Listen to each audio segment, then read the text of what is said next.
The echo of the empty chair, embracing the silence as a sacred space. The empty chair at the table becomes a reminder, but also an invitation to rebuild. Picture it, that sturdy oak seat where he or she once sat, elbows propped on the edge, laughing over a story from the day. The kind that started with, "You won't believe what happened at the office," and ended with your shared eye roll at the absurdity of it all. Now it's vacant, not just empty of body, but echoing with the weight of what was. The salt shaker stands sentinel beside an untouched wine glass, the stem catching the last ray of sunset like a tear held in suspension. You stare at it, night after night, the meal you cooked for two now plated for one. It's not hunger that gnaws at you. It's the hollow space where conversation used to bloom. In those first days, weeks, hell, sometimes years, after the loss, that chair isn't just furniture. It's a monument to the life you built together, brick by invisible brick. The late-night arguments that dissolved into apologies sealed with forehead kisses, the quiet mornings where coffee steamed in tandem mugs, the dreams whispered under starlit sheets about trips you'd take when retirement finally loosened its grip. And yet, in its emptiness, it whispers something else. Not what now, in accusation, but what next, in possibility. Because grief, my dear friend, and yes, I'm speaking to you, the one whose heart feels like it's been hollowed out by a thief in the night. Grief is not a thief. It's a sculptor. It chisels away the excess, the illusions, leaving you raw, yes, but also refined, exposed to the bone of who you truly are. This is the journey we're on together, you and I, through the fog-shrouded valleys of sorrow, toward peaks where hope dares to crest again. It's a cinematic odyssey, not a straight-line march. Scenes of shattering glass and mended edges, montages of solitary walks where rain mingles with tears, and close-ups on trembling hands that learn, inch by inch, to hold themselves. We'll navigate the emotional tempests, the waves of loneliness that crash without warning, the practical minefields like sorting through bank statements stained with coffee rings and regret, and the spiritual reckonings where faith frays and then, miraculously, rethreads itself into something stronger, more luminous. But before we dive into the heart of it, let me pull back the curtain on the truth no one softens with platitudes. Losing a spouse isn't just sorrow, it's transformation. It's the death of a rhythm, the unspoken sync of two lives intertwined, and the birth of a solo symphony you never auditioned for. You wake to birdsong that used to be a duet, now a solo that pierces. The house, once a chorus of footsteps and clinking keys, falls into a silence so profound it hums. And in that hum, the regrets begin to surface, not as enemies, but as teachers disguised in shadows. 5 regrets, specifically, the ones that snag at your ankles like brambles in a thicket, holding you back from the clearing ahead. Regrets of isolation, of neglecting the vessel that carries your soul, of financial fumbles born of fogged minds, of clinging to guilt's cold anchor, and of silence when the soul cries out for chorus. Today, in this first act of our story, we'll linger in the echo of that empty chair. We'll meet the first 2 regrets head on. The regret of retreating into isolation, building walls where bridges once stood, and the regret of forsaking your health, letting the body that endured love's labors now wither under grief's neglect. These are the opening salvos, the scenes that set the stakes high and the heart vulnerable. Through stories drawn from the quiet confessions of those who've walked this path, anonymized, of course, but etched with the universality of human ache, metaphors that bloom like wildflowers in cracked concrete, in practical whispers to light your way, we'll begin to release them, not with force, but with grace. Because peace isn't found in erasure, it's forged in honoring. Let's start at the beginning, shall we? Not the loss itself. That's a wound too fresh for some, too scarred for others. But the morning after the funeral, when the casseroles stop coming and the mirrors start lying. You stand in the kitchen, robe askew, staring at that empty chair. The coffee brews, but the pot yields only 1 cup. You pour it anyway, black as the night you just clawed through, and sit. Not in your chair, no. That's too deliberate, too moving on. You perch on the edge of theirs, as if proximity could summon a spectral good morning. It doesn't. Instead, the regret creeps in, soft as fog. Why didn't I prepare for this? Why didn't we talk about the after? But preparation for the unimaginable is a myth, isn't it? Like packing for a storm you hope never breaks. Grief doesn't announce itself with fanfare. It arrives in the mundane. The regret of isolation begins here, in that solo sip of coffee. It's the first thread pulled loose from the tapestry of your shared life. You think, I'll be fine alone. I don't want to burden them. Friends call, the ones who knew you as the couple, who now stumble over pronouns like you instead of you two. You let the phone ring, screen lighting up like a hesitant firefly in the dusk. Texts pile up. How are you holding up? Dinner soon? You type back rote responses, hanging in there, thumbs hovering over delete, and then nothing. The silence grows, a velvet shroud you wrap tighter each day. Imagine Elena, a woman I once knew through letters, not in person, but in the raw ink of her words, shared in a grief circle far from my own shores. Elena was 52 when her husband Marco slipped away in the night, his heart giving out mid-snore after 28 years of marriage. They were the kind who finished each other's sentences, who planned their golden years around vineyard tours in Tuscany, his homeland. The funeral was a blur of black veils and murmured condolences, but the real unraveling came weeks later, in the apartment overlooking the harbor where gulls wheeled like unanswered questions. Elena stopped answering the door. Her sister, Sophia, would leave bags of groceries, fresh bread, olives, the figs Marco adored. But Elena let them sit, untouched, until the fruit bruised purple like her unspoken hurts. Why bother, she'd write in her journal, pages I read only after she found her way out. They look at me and see the widow, the half, not Elena the architect, the one who sketched bridges across chasms, just empty. Isolation wrapped around her, like the fog rolling in from the sea, thick and disorienting. She wandered the rooms at odd hours, tracing the outline of Marco's favorite armchair with her fingertips, as if touch could bridge the void. Days blurred into nights. She called in sick to work, then stopped calling at all. The regret settled in her chest like sediment. I pushed them away. Now who am I without him? Without them? This is the first regret we must release. The illusion that solitude heals what connection breaks. It's a lie grief tells in its cruelest hour, whispering that vulnerability is weakness, that your pain is a private island no one should trespass. But oh, how wrong it is. Isolation isn't protection, it's erosion. It wears down the cliffs of your spirit until you're adrift on jagged rocks. In the modern world, it's amplified. Screens that connect us to thousands, but buffer the intimacy of a shared sigh. You scroll through feeds of couples on sunset beaches, families at holiday tables, and the algorithm, that heartless curator, serves up more of the same.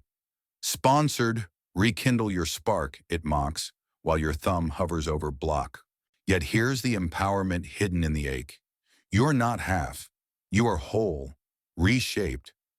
That empty chair? It's not a void to fear. It's a canvas. Invite someone to fill it, even for an hour. Start small. A walk with a neighbor, the one who waves from the porch, but whose name you've forgotten. Or a call to that college friend whose life diverged decades ago, but whose voice might still carry the timbre of home. Elena's turning point came on a Tuesday, unremarkable as rain. Sophia knocked, not with food this time, but with a thermos of chamomile and a dog-eared novel they'd both loved as girls. Not to talk, Sophia said, slipping off her boots, just to sit. They did, in silence at first, then with stories of childhood scrapes, laughter bubbling up like a spring long-capped. The chair opposite Elena's remained empty, but the one beside her was occupied. A bridge rebuilt, one plank at a time. And so, in this script of your life, rewrite the scene. Don't let isolation script your solitude as tragedy. Release the regret by recognizing it as a signal, not a sentence. Practical tools await, like lanterns in the gloom. Join a support group, not the sterile kind with clipboards and timers, but the organic ones.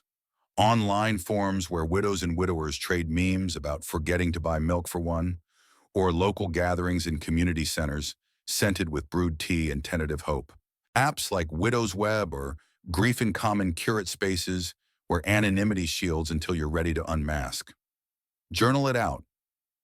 Today, I reached for the phone instead of the pillow. I texted Maria about the garden she's planting. Her reply made me smile. A real one, crooked but mine. Small steps, but seismic. Each outreach is a vote for connection over the chasm. Spiritually, this release invites a deeper communion. If faith was once a shared prayer at bedside, now it's a solo hymn, but no less holy. Picture grief as the refiner's fire, not to consume, but to purify. In the Bible, or the Bhagavad Gita, or the quiet wisdom of Rumi, loss strips us to essence, revealing the divine spark that no absence can extinguish. Meditate on it. Sit in that empty chair at dawn, eyes closed, breathing in the scent of dew-kissed earth. Whisper, I am held even in letting go. The regret dissolves not in denial, but in divine dialogue. With the spouse gone, yes, but also with the self reborn. As the sun climbs, casting the table in warmer light, we transition. The fog of isolation lifts, but another shadow looms. The body, that faithful vessel through decades of dance and toil, now adrift without its partner. This is the second regret, the one that sneaks in with skipped meals and sleepless nights, masquerading as just getting by. Neglecting health after loss, it's the silent saboteur, turning the physical into a proxy for the emotional war. Meet Raj, a man whose story arrived to me via a podcast confession, his voice gravelly from years in construction, now retired too soon by his wife's sudden passing. Priya was the heartbeat of their Mumbai flat-turned-Toronto suburb home, the one who nagged him about doctor visits, who blended green smoothies while he grumbled for parathas. Cancer took her in 6 months, a whirlwind that left Raj staring at pill bottles and a fridge stocked with her favorites, now wilting like his resolve. In the aftermath, he stopped walking the block with her, the route lined with maple trees that turned fiery in fall. Meals became takeout wrappers crumpled in sinks. Sleep, a thief that visited in fits, chased by dreams where her hands slipped from his. I thought grief was in the heart, Raj shared, voice cracking over static lines, but it hollowed me out everywhere. My knees ached from stairs I no longer climbed with purpose. My reflection, a stranger with hollow cheeks and eyes like spent coals. The regret bloomed. I let her go, and in honoring her, forgot to honor the life she cherished. Mine. Modern life conspires against us here, doesn't it? The grind of solo errands, grocery runs that once were date nights, now mechanical hauls under fluorescent buzz. Bills stack like unanswered letters. Depression whispers, why bother with the gym when joy's on hiatus? And anxiety, that sharp-toothed companion, knots your gut until eating feels like betrayal. But here's the compassionate truth. Your body is not a battlefield to punish. It's a temple to tend, a vessel that carried love's weight and now deserves gentle stewardship. Releasing this regret means reclaiming agency, one breath at a time. Metaphorically, envision your health as a garden once co-tended, now yours alone. Weeds of neglect choke the roses, but beneath, roots run deep. Pull them not with fury but with care, a trowel of intention. Practical steps unfold like petals. Begin with the plate. Not grand feasts but nourishing rituals. Oatmeal swirled with berries, evoking mornings when Priya's laughter seasoned the air. Hydrate as if quenching a thirst for tomorrow. Set a timer if memory fails. A chime that says, you are worth the sip. Movement too, not marathons but meanders. Raj started with 10 minutes circling his driveway, the crunch of gravel underfoot a metronome to memories. I talked to her as I walked, he said. Told her about the neighbor's new pup. Felt her nudge. Keep going, love. Gradually it stretched to park paths, where other walkers nodded in silent solidarity. Self-care extends inward. Therapy, not as a luxury but a lifeline. Platforms like BetterHelp offer sessions via video, fitting the isolation that lingers.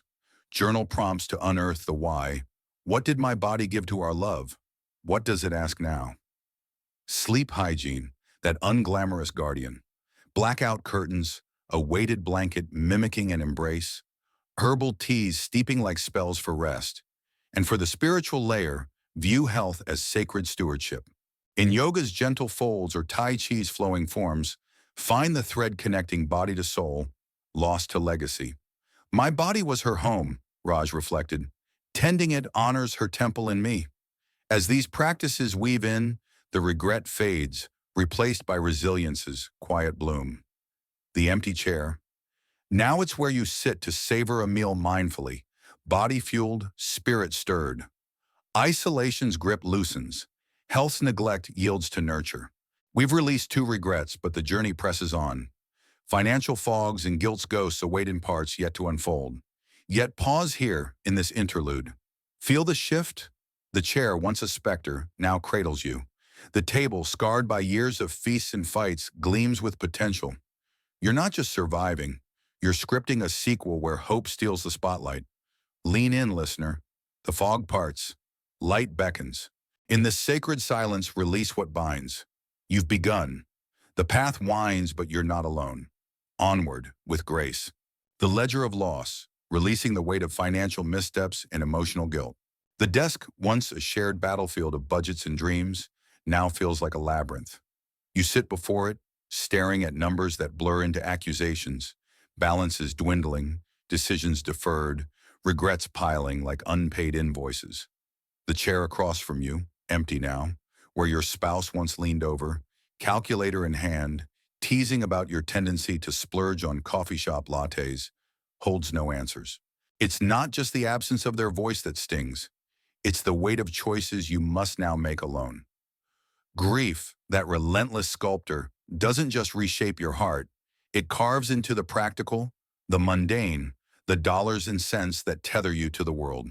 And in this carving, two more regrets emerge, sharp as ledger lines. The regret of financial missteps, born of haste or paralysis, and the regret of emotional guilt. The heavy cloak of what-ifs that binds you to the past. This is our second act, where the narrative deepens and the stakes climb. We've walked through isolation's fog and health's neglect, releasing those regrets with tentative steps toward connection and care. Now we face the ledger, both literal and emotional, where mistakes loom large and lessons whisper softly. Picture grief as a river, its currents pulling you through rapids of doubt, but also toward pools of clarity. The empty chair, our guiding metaphor, transforms again. No longer just a canvas for possibility, it's now a witness to your courage as you navigate the uncharted waters of a life rebalanced. Here we'll unravel the third and fourth regrets, financial folly and the guilt that chains you to unchangeable yesterdays, using stories, metaphors, and tools to light the path toward peace. Let's begin with the financial, where the modern world's complexities collide with grief's disorientation. Losing a spouse doesn't just fracture your heart, it thrusts you into a solo dance with systems you may have shared or sidestepped. The bank account you both monitored, the mortgage you signed in tandem, the retirement dreams sketched over wine-soaked evenings, all now rest on your shoulders. The regret of financial missteps creeps in when you act too quickly or not at all.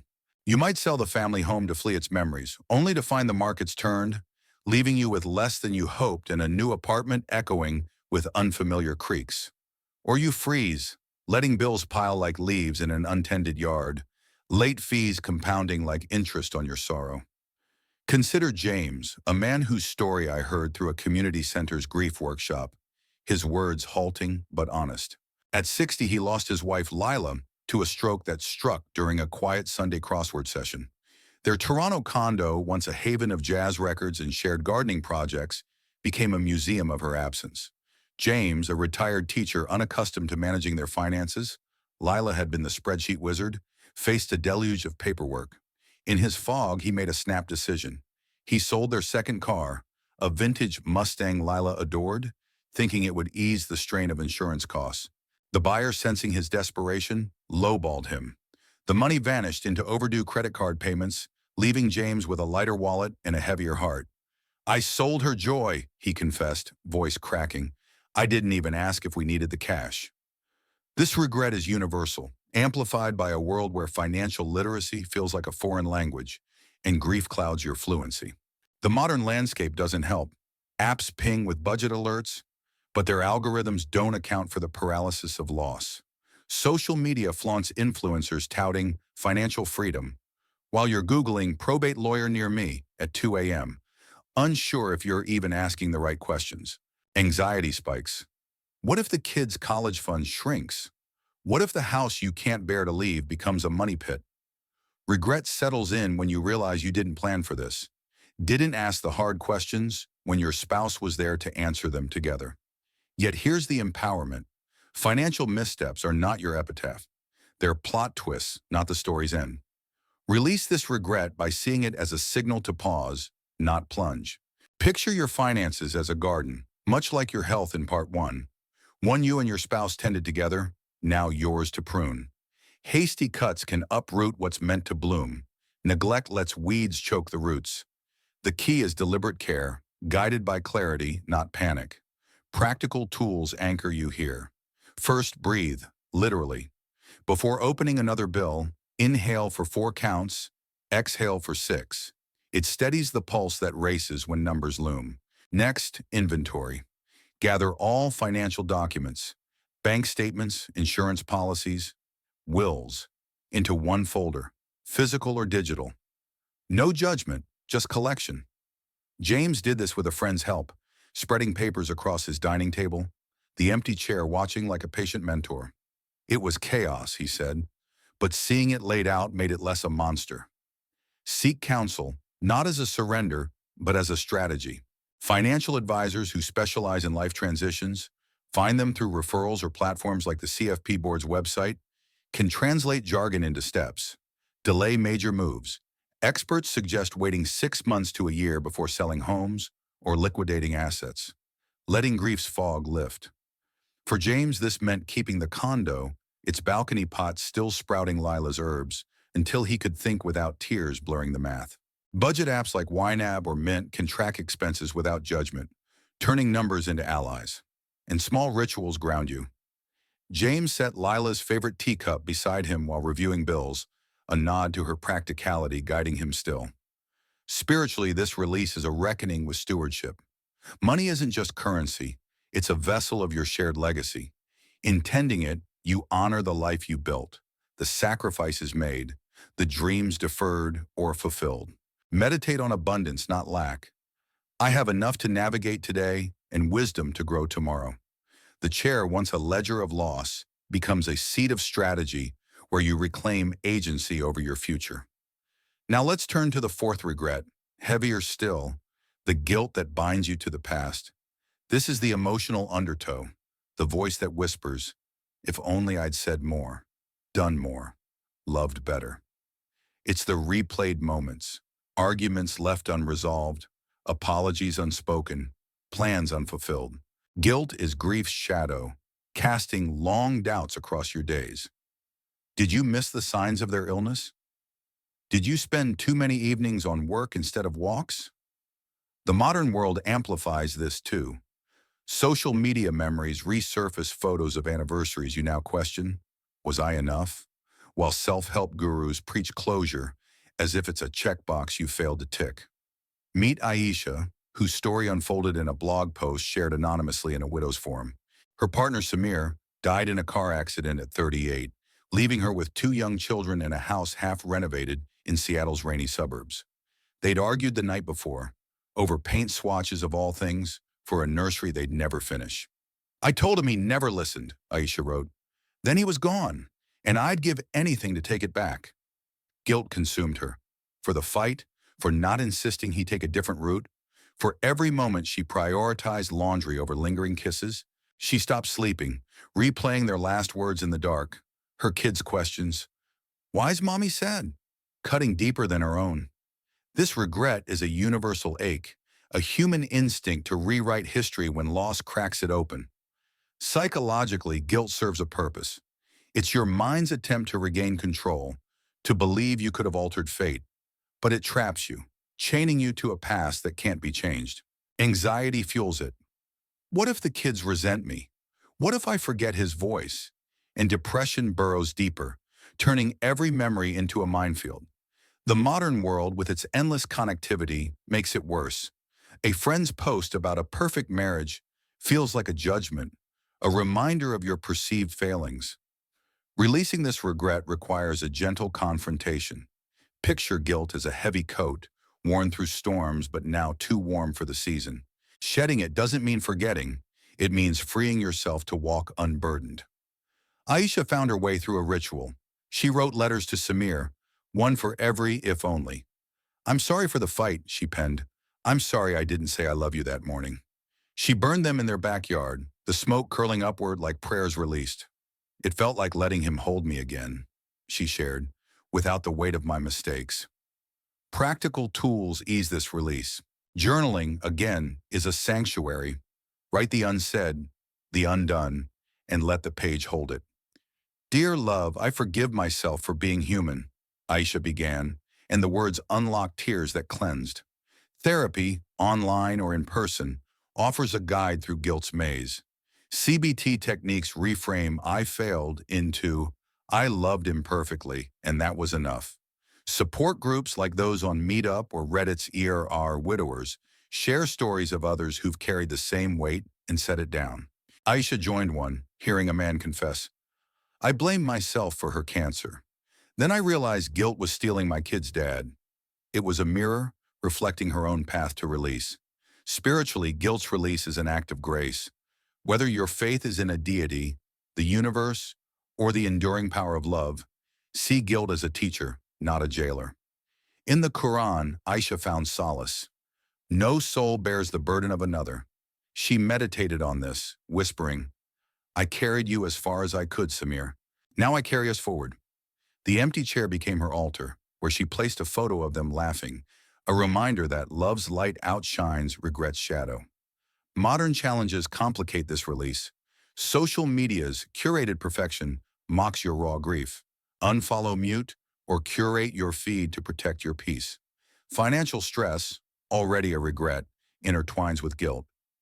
If I'd saved more, would we have had more time? But addressing one, through budgeting, counsel, eases the other. Depression lingers, whispering worthlessness. Counter it with small victories. A meal cooked, a letter burned, a friend called.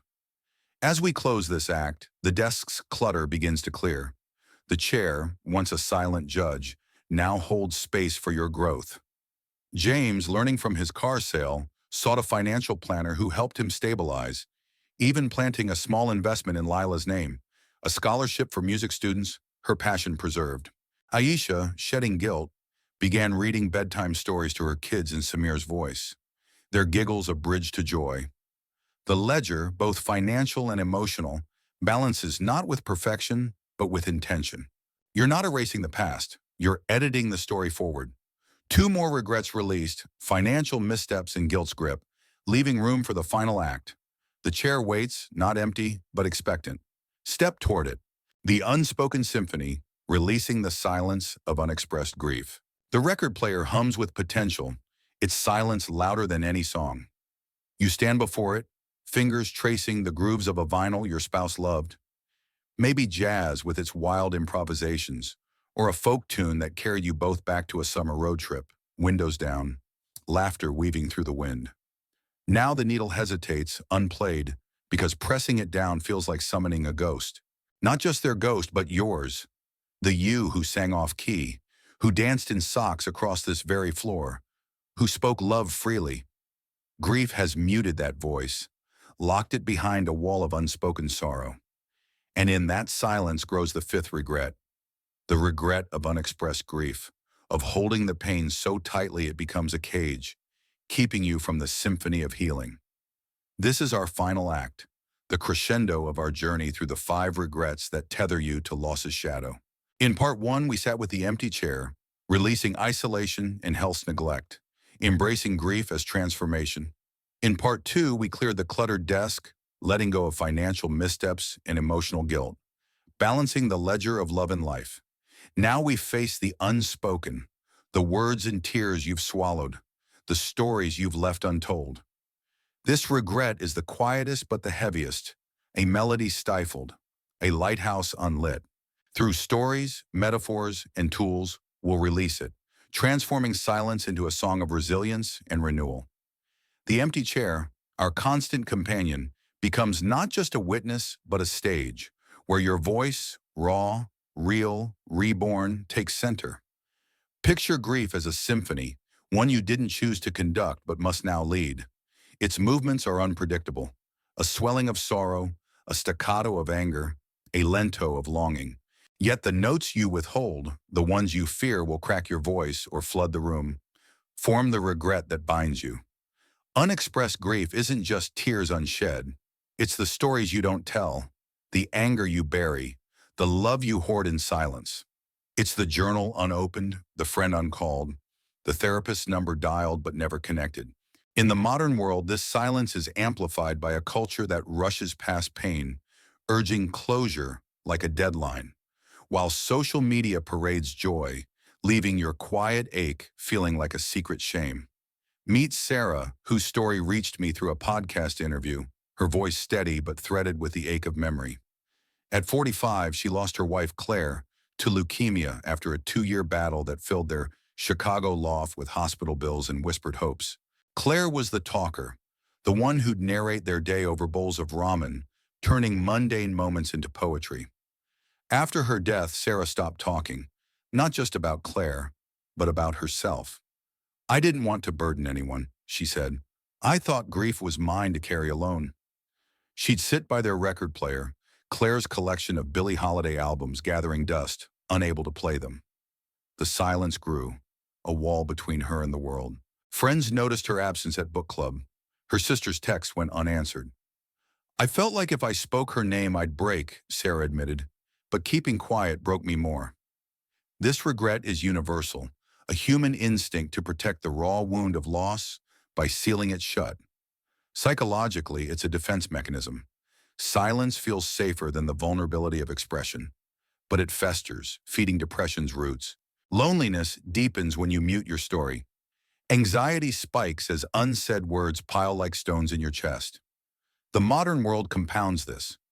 Group chats buzz with emojis, but who has space for your midnight confession that you miss her laugh?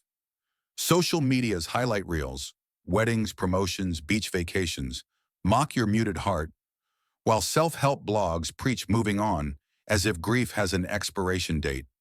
Regret blooms when you realize silence hasn't healed you, it's hidden you. Yet here's the empowerment. Your voice is not lost, only paused. Releasing this regret is like lifting the needle and letting the record play, scratchy at first but alive. Picture your grief as a lighthouse, its beam dimmed by silence but ready to shine. Expression doesn't erase pain, it illuminates it, guiding you through the storm. The empty chair becomes your audience, not judging but listening, as you find the words, the tears, the songs that set you free. Let's meet this regret with a story that shifts the lens. Consider Wei, a widower whose tale I found in an online forum, his words typed in the small hours from a Beijing apartment. His husband, Liang, died in a cycling accident at 32, leaving Wei with a half-painted mural on their living room wall, a mountain scene they'd planned together. Wei stopped painting, stopped speaking of Liang, fearing the words would unravel him. "I thought silence honored him," he wrote, "but it erased him." Months passed, the mural untouched, the silence deafening. Then a neighbor, a grandmother who'd lost her son decades ago, knocked offering tea in an ear. "Tell me about him," she said. "No pity, just patience." Wei hesitated, then spoke. Liang's crooked smile, his obsession with spicy noodles, his dream of hiking the Himalayas. The words poured, a torrent breaking a dam. "I cried Hong system, found him again," Wei said, his voice breaking. "In my own voice. This is the heart of the fifth regret. Unexpressed grief traps you in a loop of what was, not what could be. Releasing it means finding your voice, not to drown out the pain, but to weave it into the music of your life. Practical tools light the way. Journaling, our faithful ally, becomes a stage. Write a letter to your spouse, not to send, but to say. "Claire, I miss your laugh," Sarah wrote, "but I'm learning to laugh again." Read it aloud to the empty chair. Let the words breathe. Support groups, online or in person, are your chorus. Platforms like Soaring Spirits or Grief Share offer spaces where stories like yours echo back, normalizing the unsaid. Therapy, whether through BetterHelp's video sessions or a local counselor, helps untangle the knots of silence. Narrative therapy, in particular, lets you rewrite your story with agency. Expression extends beyond words. Sarah dusted off Claire's records, playing God Bless the Child one evening, singing along until her voice cracked. It wasn't perfect. It was real. Wei finished the mural, stroke by stroke, each brush a conversation with Liang. Try this. Paint, sing, dance, cook their favorite meal and share it with a friend. Small rituals, lighting a candle by the chair each night, whispering a memory, turn silence into sacrament. Modern challenges like social media's pressure to perform healing can stifle you. Curate your feed ruthlessly, unfollowing what dims your light.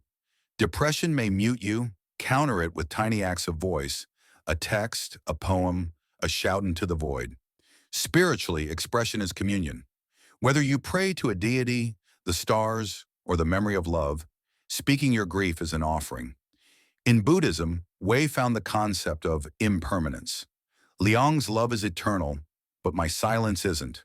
Meditate on this. Sit in the chair, breathe, and say their name.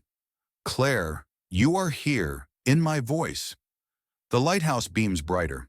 The psychological impact of silence is heavy. Loneliness grows when you don't share. Anxiety festers in the unsaid. Depression thrives in the dark.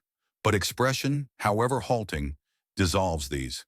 Studies show storytelling reduces cortisol, eases the amygdala's grip. Sarah joined a grief choir, singing laments with strangers who became kin. Wei shared his mural online, comments flooding in. This is love.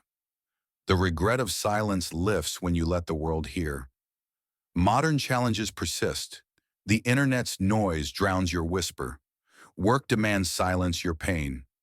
Counter them with intention. Schedule a weekly call with a friend, join a forum, post a memory without apology. The empty chair, once a silent judge, becomes your co-narrator. Sarah placed Claire's scarf on it, a prop for her stories. We hung a photo of Liang by the mural, speaking to it daily. As we close, the record spins. The puzzle on the table forms a lighthouse, its beam cutting through the storm.